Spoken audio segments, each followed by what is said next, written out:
നിരവധി ആരാധകരുള്ള താരമാണ് ദുൽഖർ സൽമാൻ.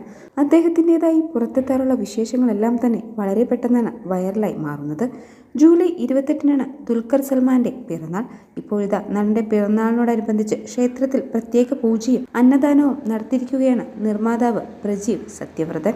ഫൈനൽസ് 2 എന്നീ സിനിമകളുടെ നിർമ്മാതാവാണ് പ്രജീവ് സത്യവ്രതൻ. വെന്നിക്കോട് ശ്രീ ദേവി ക്ഷേത്രത്തിലായിരുന്നു വഴിപാടും 501 പേർക്കുള്ള അന്നദാനവും നടത്തിയത്. പ്രജീവം മൂവീസിന്റെ ബാനറിൽ അദ്ദേഹം പുതിയതായി നിർമ്മിക്കുന്ന ഗ്യാങ്സ് ഓഫ് സുകുമാരക്കുറുപ്പ് റിലീസിന് തയ്യാറെടുക്കുകയാണ്.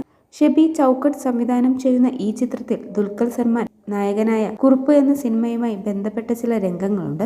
കൂടാതെ ദുൽഖർ സൽമാനെ കുറിച്ച് ഒരു ഗാനവും ഒരുക്കിയിരിക്കുന്നു. ഷാജി കൈലാസിന്റെ മകൻ റുഷിൻ ഷാജി കൈലാസ് ആദ്യമായി നായകവേഷത്തിൽ അഭിനയിക്കുന്ന സിനിമയാണിത്. സുകുമാരക്കുറുപ്പ് എന്ന ടൈറ്റിൽ കഥാപാത്രമായി എത്തുന്നത് നടൻ അബു സലീമാണ്. ജോണി ആന്റണി, ടിനി ടോം, ശ്രീജിത്ത് രവി, ഇനിയ, സുജിത് ശങ്കർ, എബിൻ ബിനോ, ദിനേശ് പണിക്കർ, സിനോജ് വർഗീസ്, അജയ് നടരാജ്, സൂര്യ, വൈഷ്ണവ് ബൈജു, പാർവതി രാജൻ ശങ്കരാടി തുടങ്ങിയ നിരവധി താരങ്ങൾ ചിത്രത്തിൽ അണിനിരക്കുന്നുണ്ട്. +2, ബേബി, കാക്കിപ്പട എന്നീ സിനിമകൾക്ക് ശേഷം ഷെബി ചൗക്കാട് സംവിധാനം ചെയ്യുന്ന ചിത്രമാണിത്.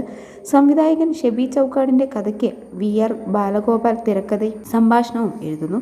ഹരിനാരായണന്റെ വരികൾക്ക് മെജോ ജോസഫാണ് സംഗീതം. വിനീത് ശ്രീനിവാസൻ, അഫ്സൽ മുരളീകൃഷ്ണൻ എന്നിവരാണ് ഗാനങ്ങൾ ആലപിക്കുന്നത്. അതേസമയം തെലുങ്കിലാണ് ദുൽഖർ സൽമാൻ ഇപ്പോൾ അഭിനയിച്ചുകൊണ്ടിരിക്കുന്നത്.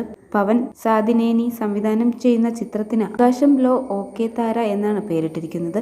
ദുൽഖറിന്റെ പിറന്നാൾ ദിനത്തോടനുബന്ധിച്ചാണ് പ്രഖ്യാപനം. മഹാനടി, സീതാരാമം, കൽക്കി തുടങ്ങിയ ചിത്രങ്ങളിലെ മികച്ച പ്രകടനങ്ങളിലൂടെ തെലുങ്ക് സിനിമയിൽ ശ്രദ്ധേയനായ ദുൽഖറിന് തെലുങ്കിലും നിരവധി ആരാധകരുണ്ട്.